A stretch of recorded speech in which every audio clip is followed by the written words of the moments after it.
Meus amados irmãos, mais uma vez, quero chamar a atenção de toda a congregação, de toda a igreja, de todos aqueles que nos dão a alegria, a honra de estarem conosco para juntos compartilharmos da palavra santa do nosso Deus. E mais uma vez nós vamos mergulhar dentro das Escrituras Sagradas, vamos fazer uma viagem dentro da palavra de Deus, e dentro de um tema também muito importante, do qual nós encontramos desde as páginas de Gênesis, primeiro livro da Bíblia, até Apocalipse, o último livro, passando ali, por todo o Pentateuco, pelos Juízes, pelos livros históricos, poéticos, profetas maiores e menores, evangelhos, cartas paulinas, cartas gerais, nós encontramos esta orientação de Deus ao homem e, em particular, a todos aqueles que realmente desejam ter uma vida de compromisso diante do chamado do qual Deus nos tem honrado e nos tem outorgado. Nesta noite nós vamos estar meditando sobre o tema frutificação. E vamos iniciar lendo o Evangelho de João, capítulo 15, versículo de número 16. Frutificação é o tema da nossa palavra nesta noite. E vamos iniciar através daquilo que João, o apóstolo do amor, aquele discípulo tão amado do Senhor Jesus Cristo, nos deixou como legado ali na sua experiência pessoal diante do Mestre Sagrado. Diz assim o texto: não me escolhestes vós a mim, mas eu vos escolhi a vós, e vos nomeei, para que vades e deis fruto, e o vosso fruto permaneça. Quero destacar esta última parte deste versículo: para que vades, deis fruto, e o vosso fruto permaneça. Amados irmãos, prezados ouvintes, desde o princípio da história da humanidade, Deus sempre abençoou e ordenou ao homem para frutificar. Isto é, dar frutos, reproduzir, dar resultados positivos e vantajosos em todas as áreas da sua vida, conforme observaremos nesta oportunidade através de alguns textos bíblicos. Frutificação foi a primeira bênção de Deus ao homem após a sua criação. Frutificação foi a primeira bênção de Deus ao homem após a sua criação. Lá em Gênesis, capítulo 1, versículo 28, a palavra diz: e Deus os abençoou e disse-lhes: frutificai e multiplicai-vos, e enchei a terra, e sujeitai-a, e dominai sobre os peixes do mar, sobre as aves do céu, e sobre todo o animal que se move sobre a terra. E coincidentemente, também foi a primeira bênção de Deus após o dilúvio. Frutificação foi a primeira bênção que Deus ordenou, que Deus abençoou o homem após aquela terrível tragédia por causa do pecado da humanidade. Lá em Gênesis capítulo 9, versículo 1 diz: e abençoou Deus a Noé e a seus filhos e disse-lhes: frutificai e multiplicai-vos e enchei a terra. Mais à frente, nós vamos encontrar uma experiência muito interessante, da qual nós também podemos alcançar a mesma graça. José recebeu a bênção de ser um ramo frutífero. Está lá em Gênesis capítulo 49, versículo de número 22. José é um ramo frutífero junto à fonte. Seus ramos correm sobre o muro. Neste contexto sagrado, aonde Jacó está abençoando a cada um dos seus filhos e também fazendo uma predição do futuro de todos eles, ao chegar a vez de José receber a bênção do seu pai, Jacó reconhece que José é um ramo frutífero, que saiu de uma árvore abençoada e frutífera, e que depois da sua partida continuará a frutificar, através dos seus descendentes honrados e heróicos, como o conquistador Josué, os juízes, Débora, Gideão, Jefité, entre outros, todos descendentes diretos de José. Mas também Jacó, na sua bênção, revela o segredo de José ser reconhecidamente este ramo frutífero. Ele, José, sempre esteve junto à fonte. José, embora tenha passado por circunstâncias das mais difíceis que uma pessoa pode passar, José, em nenhum momento da sua vida, em nenhum momento de dificuldade, de adversidade, de tribulação, de angústia, de tristeza, seja que momento for, ele nunca se afastou da fonte.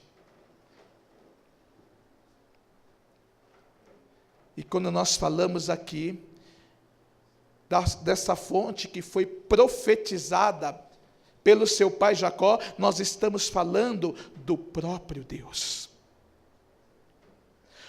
Nos lembra aquela passagem quando ele estava ali na casa de Potifar, e a mulher de Potifar tentou contra ele, tentou sediá-lo, e ele disse a ela: jamais eu vou fazer algo contra o meu Senhor, e mais do que contra o meu Senhor, jamais eu vou desonrar ao meu Deus.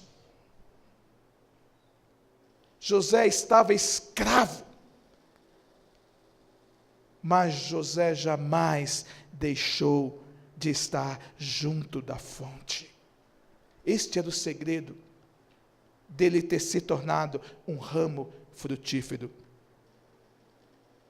Em Jesus, meus amados irmãos, recebemos a bênção de sermos também ramos frutíferos. Está lá em João capítulo 15, versículo 5, que diz: eu sou a videira e vós as varas.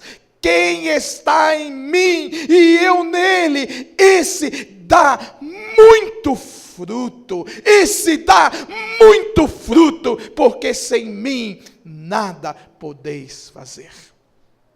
Então, da mesma maneira que José lá no passado se tornou um ramo frutífero, cada um de nós que está aqui nesta noite pode ser também um ramo frutífero. Basta estarmos em Jesus e permitirmos que Jesus esteja em nós, porque quem está em Jesus, esse dá muito fruto.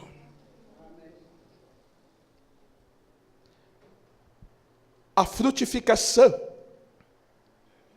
é manifestada em todas as épocas da vida do justo.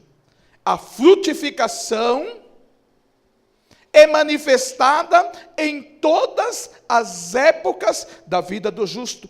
Lá no Salmo de número 92, do versículo 12 ao versículo 14 diz: o justo florescerá como a palmeira, crescerá como o cedro do Líbano. Os que estão plantados na casa do Senhor, florescerão nos átrios do nosso Deus. Na velhice ainda darão frutos, serão viçosos e vigorosos.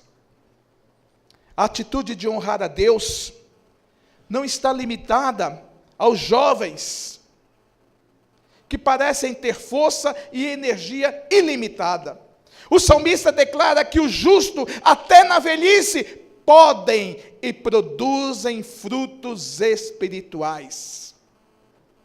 Existem muitos idosos que continuam a ter uma perspectiva atual e podem nos transmitir grandes experiências por servirem a Deus durante tanto tempo.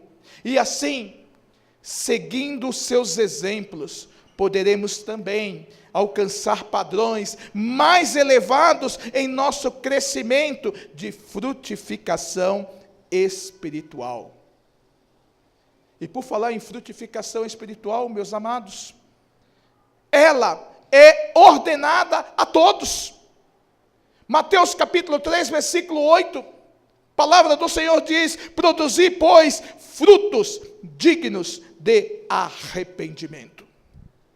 João Batista, o precursor do Senhor Jesus Cristo, chamou os fariseus e saduceus que vinham assistir ao seu batismo para algo maior do que ouvir suas palavras ou praticar rituais. Disse-lhes que mudassem o seu comportamento, ou seja, façam algo que demonstre que vocês se arrependeram de seus pecados, apontando para o fato de que Deus vê além de palavras e de atividades religiosas. Certa vez, um pastor que eu tenho no meu coração e que foi muito importante em determinado momento da minha vida, ele me colocou justamente isto: atividade espiritual, aliás, atividade religiosa, não quer dizer espiritualidade. Atividade religiosa não quer dizer frutificação aprovada. Eu posso pregar muito bem, posso cantar muito bem, posso tocar muito bem, isso não quer dizer que eu seja um cristão espiritual que frutifica também muito bem.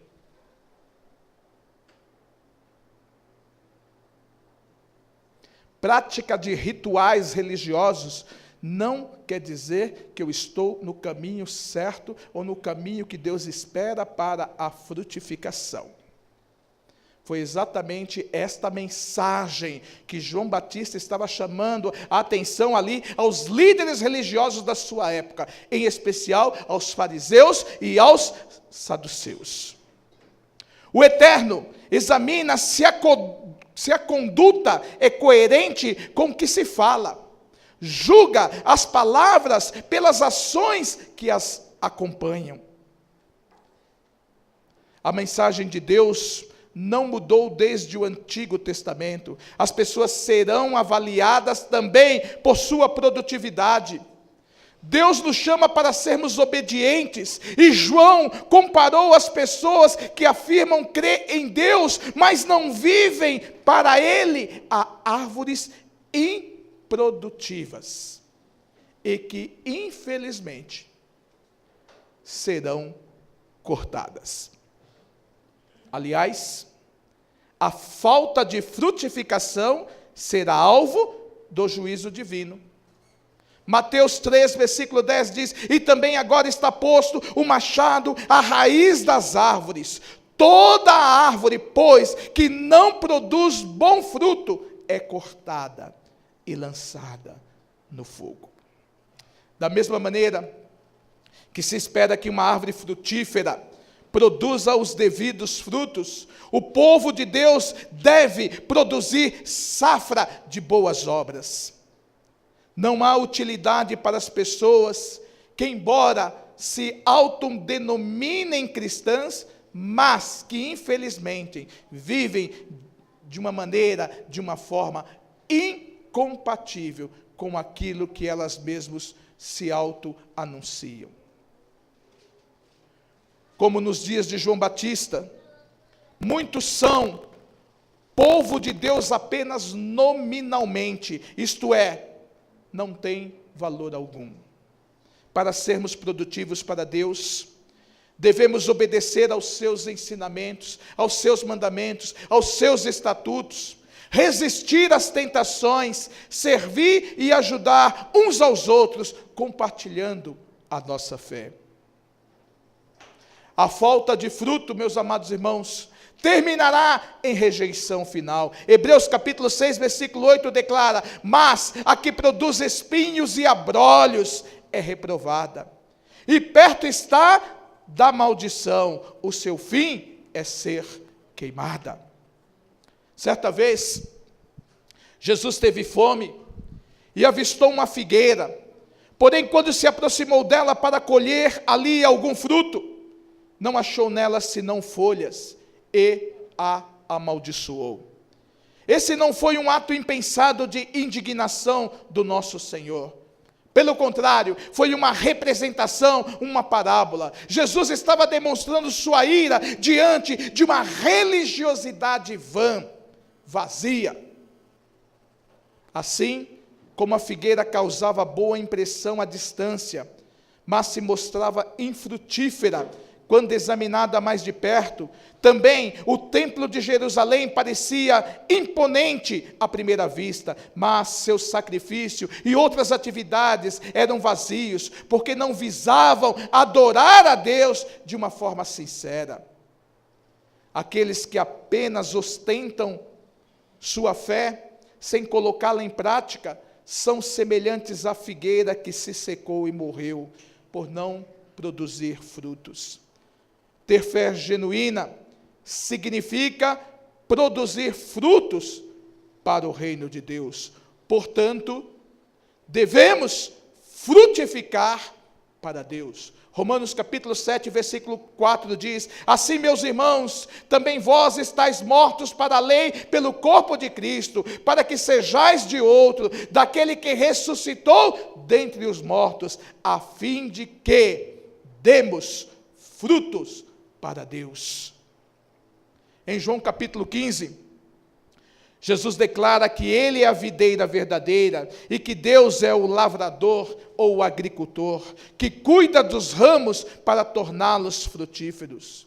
Os ramos, por sua vez, são todos aqueles que se declaram seguidores do Senhor Jesus Cristo.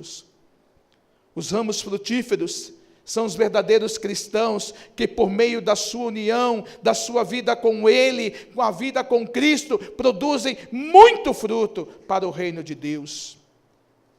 Porém, meus amados irmãos, de vez em quando, mesmo sendo ramos frutíferos, Deus, Ele nos limpa para que haja mais crescimento, para que o crescimento seja ainda mais favorecido. Isso indica que algumas vezes Deus nos disciplina, visando fortalecer o nosso caráter e a nossa fé.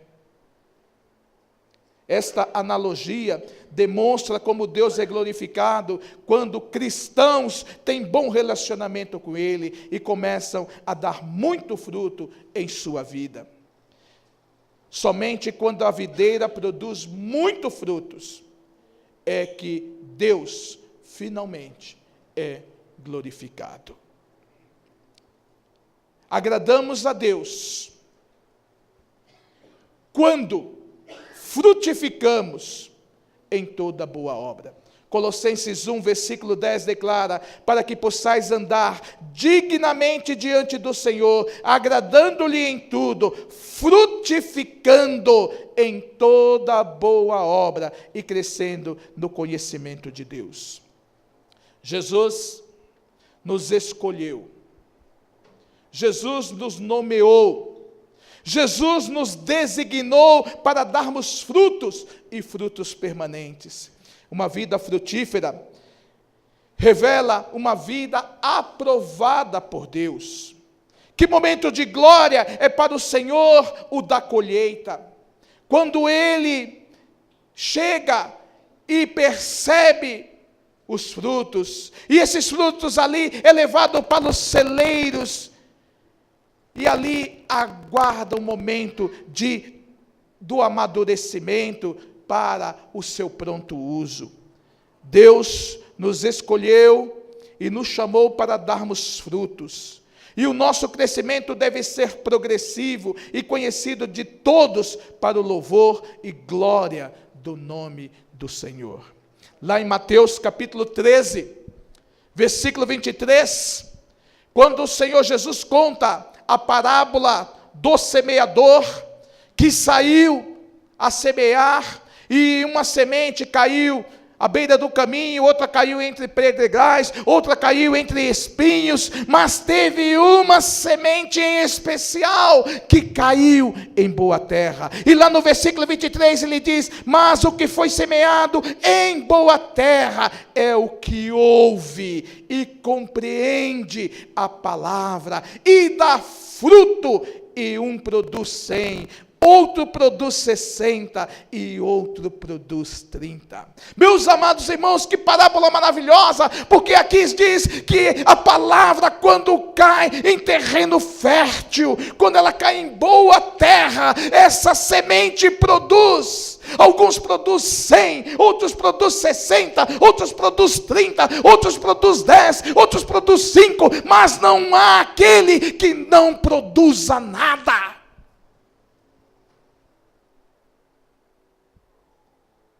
E aí nós paramos aqui e começamos a refletir. Qual tipo de terreno a palavra santa do nosso Deus tem caído nas nossas vidas? A Bíblia diz que é pelo fruto o conhecereis. Quais são os frutos que nós temos para mostrar ao Senhor nosso Deus, que é o agricultor, que vem para fazer a sua colheita?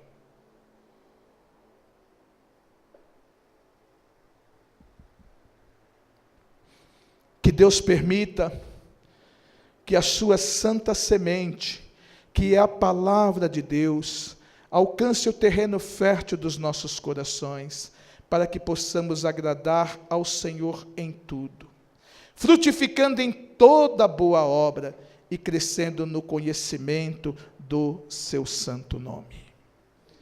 Concluindo, frutificação foi a primeira bênção de Deus ao homem após a sua criação.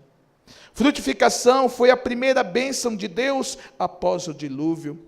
Frutificação, através de Jesus, nós recebemos a bênção de nos tornarmos ramos frutíferos. Frutificação é a manifestação em todas as épocas da vida do justo. A frutificação espiritual é ordenada. A falta da frutificação será alvo do juízo divino.